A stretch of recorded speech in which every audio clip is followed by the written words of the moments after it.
Well, hello and welcome again to the 2012fad.com.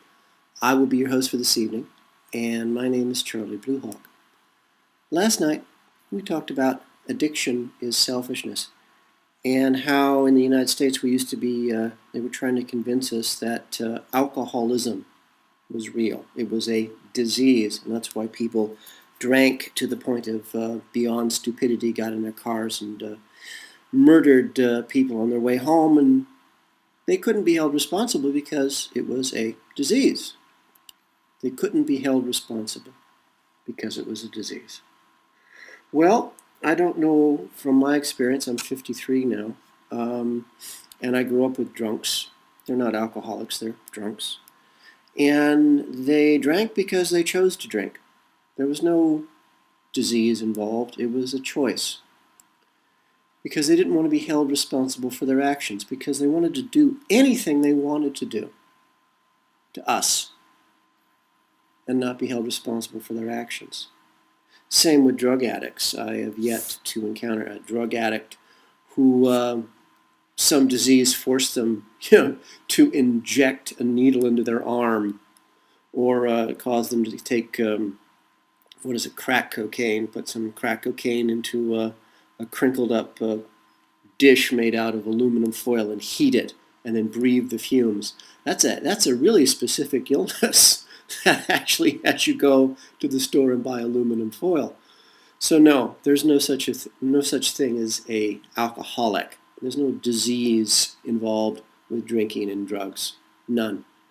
It's selfishness. They want to do anything they want to do.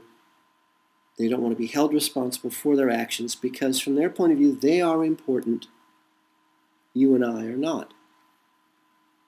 And you and I have to look the other way when they abuse us or destroy our lives simply because we're, trying to help them.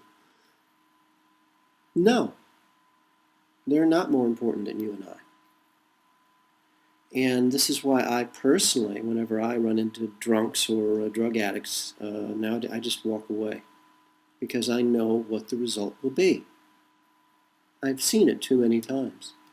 AA is a wonderful thing, and good on you if you give it a try, but no, it's a decision that you make. And it's your decision. Leave me out of this one. I've seen so many people destroy themselves with drugs and with drinking. It's just amazing. I personally never knew, for example, that taking massive amounts of cocaine and heroin can actually physically alter your body, physically alter your appearance. I remember one woman, her eyeballs had turned from white to brown. And this other girl who was this cute little thing, but she took massive amounts of drugs. It so distorted her face that she looked like a evil goblin. And people would see us walking down the street together, and they literally their mouths would just hang open, their eyes would bug out of their head. They'd never seen this before. And I frankly didn't hold it against them, because I frankly couldn't believe it either. That drugs can actually distort your body to the point where you don't even look human anymore. And so tonight I thought we might chat about right and wrong. Seems like a good topic. Right and wrong. Again, I have never met anyone, ever, who didn't know the difference between what was right and what was wrong. Didn't matter if they were, how can I say this, psychologically disturbed people, psychos. It didn't matter if they were little children. It didn't matter if they were the elderly. It didn't matter if they were a Jew or a Muslim or a Christian or a Buddhist. It didn't matter. I've never met anybody who didn't know the difference between right and wrong. And you don't need religion to guide you through your life. You know. We all do. And it's something, again, that drugs and alcohol you use as an excuse. Well, you know the difference between right and wrong, so you're going to do drugs, you're going to drink so much, you can actually say to people, and if they believe you, that I didn't know what was right and what was wrong. I was drunk. It's an illness. You can't hold it against me. I can. Because I know you're lying. Old man got drunk on a regular basis, got into his car, drove through a crowd of people in a place called Santa Monica, California, which is a suburb of Los Angeles in Southern California in the United States. He was drunk again, got into his car again, and this time he drove through a crowd of people. I think he killed 12 people that day. Don't know what happened to him. I was so disgusted by it, I just had to look the other way. I just couldn't stand it anymore. But it looked like he was going to get off because he had an illness. No, he didn't. He knew the difference between right and wrong, and he covered it up with alcohol. In New Zealand, they know the difference between right and wrong, and I've actually never seen violations of the human spirit and the human soul that I saw in New Zealand. And I grew up in Los Angeles. I thought I had seen absolutely everything. In Los Angeles, people know the difference between right and wrong, and they not only don't they care, well, I should say they really do care, because they want to do the wrong thing as often as possible. They want to do it to as many people as they can, and then they want the credit for it. You actually get points for doing the wrong thing in Hollywood and getting away with it and making even more money. In New Zealand, it was actually fear.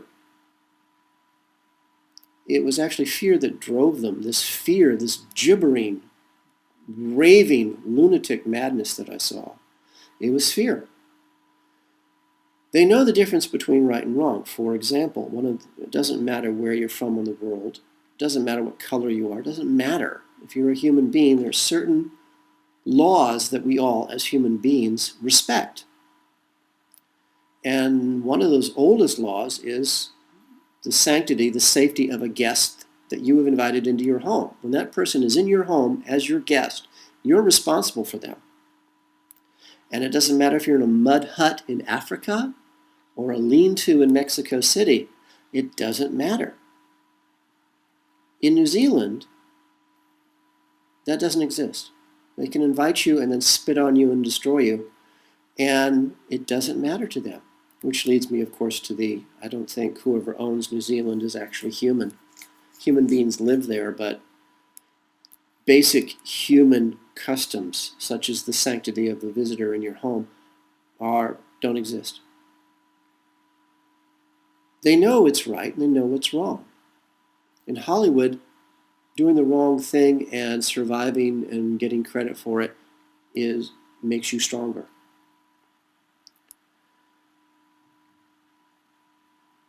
Our masters know the difference between right and wrong because they're very religious people, our masters.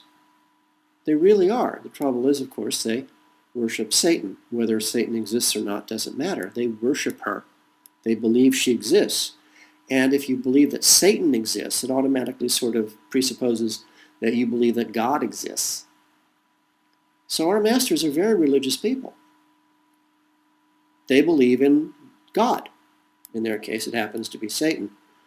And they believe in her war against her lover, the real God, if you will. Ancient words, ancient descriptions for these two deities were Jehovah, the devil, and Amalek, the true God. Now, it's nice these girls, are lovers and are having a little tiff, and that's nice, but the problem is, of course, you and I are caught in the middle, which I think is wrong. But that's just me. But our masters know very clearly the difference between right and wrong. Their servants, the Mandarin class, who I truly believe have souls, people like the Bush family, the Cheney family, the Clintons, Ben Bernanke, Obama, I believe that they're actually human beings. I actually believe they have souls. And I know for a fact they know the difference between right and wrong. They've chosen wrong. And I know that they have souls because whenever you hear Ben Bernanke or see him on TV talking, you can see he's terrified of us. He's absolutely terrified. It gets us back to old George Bush a few years ago. Was caught, there was a live mic, and he was chatting with some of his other Mandarin class friends. And he was telling them laughingly that if the American people actually ever knew what the Bush family had done to them, that the American people would lynch them. So yeah, they know the difference between right and wrong. Right now in London, we've had, and it's August 11th, 2011, we're having our fourth or fifth day of rioting across the country, and it's not showing any signs of going down. Our masters are terrified because they believe that they had a Nazi state in place. They believe that they had the iron clamps down. And there's a very smart fellow by the name of Gerald Celente. He does the Trends Research Journal. I highly recommend him. He has a saying that when people lose, what is it? When people lose everything, they lose it. And this is what's happening in England now. The English people have been so abused for so long by the masters there. And of course, their masters are our masters. The United States is owned pretty much outright by the Crown of England. But in the UK, they're standing up.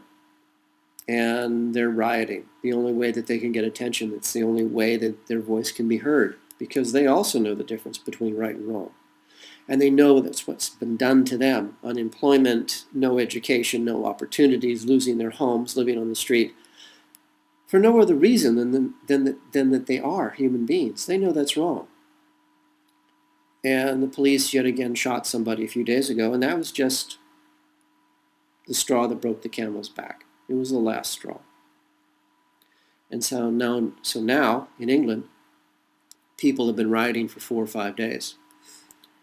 I have no idea how that's going to turn out, but I do know that our masters are terrified. And I know their servants are terrified, because their servants, the mandarins, are responsible for keeping order amongst the cattle, which is you and me. These people know the difference between right and wrong, and they have also chosen wrong.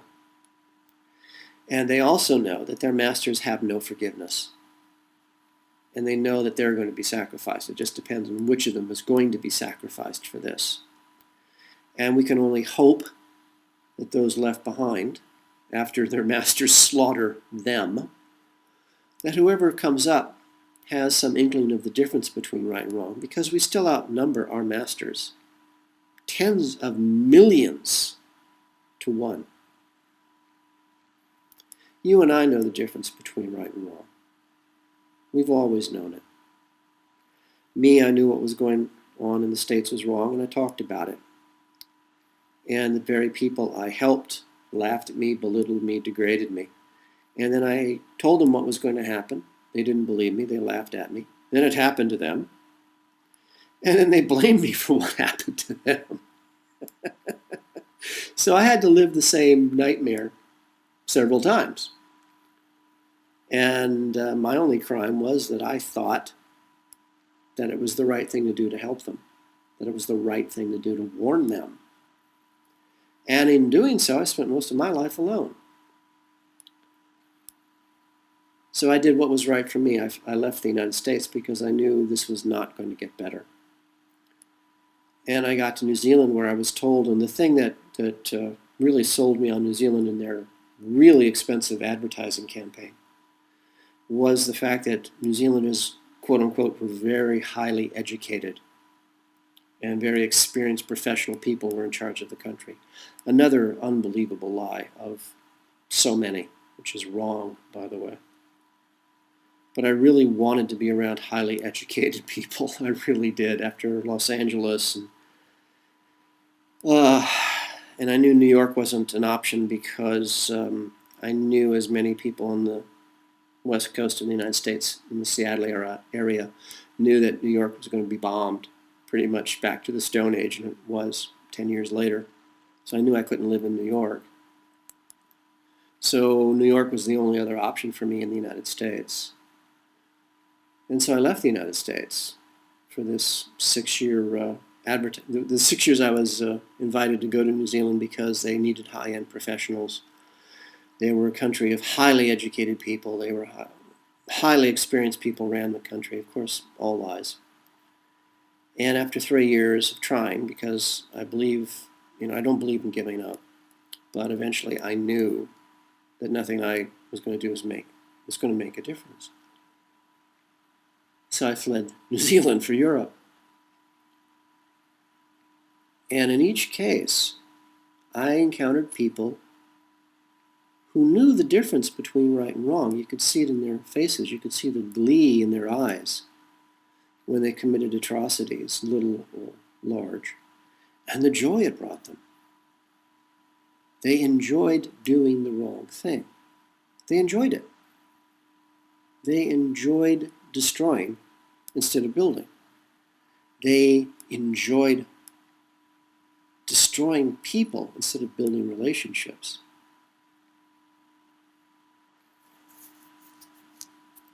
It's a choice. It always is. It always gets down to the same thing. It's your decision. It's your choice, right or wrong.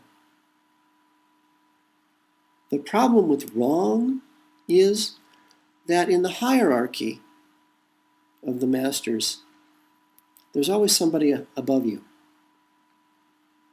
And they're going to do the wrong thing too, and they're going to do it to you. Because in the hierarchy of evil, hatred, Satan worship, black magic, it's a pyramid.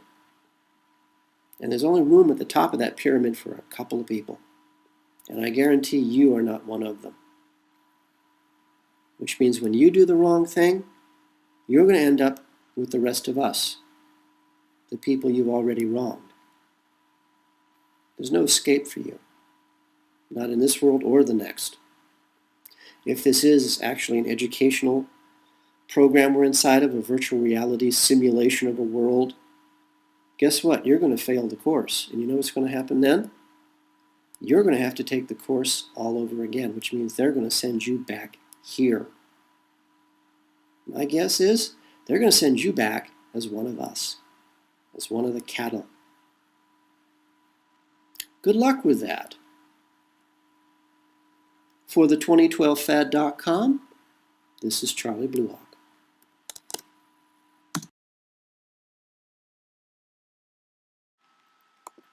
The 2012 Fad is brought to you by Coffee and Blood, Love Letters Between the Dead, a series of 5 erotica horror novels about a fallen angel finding his way back to regain his own soul, and how the CIA war against the human race, their black magic, captures and traps him in the body of a mind-controlled slave designed to hunt down and to kill their god, their Satan.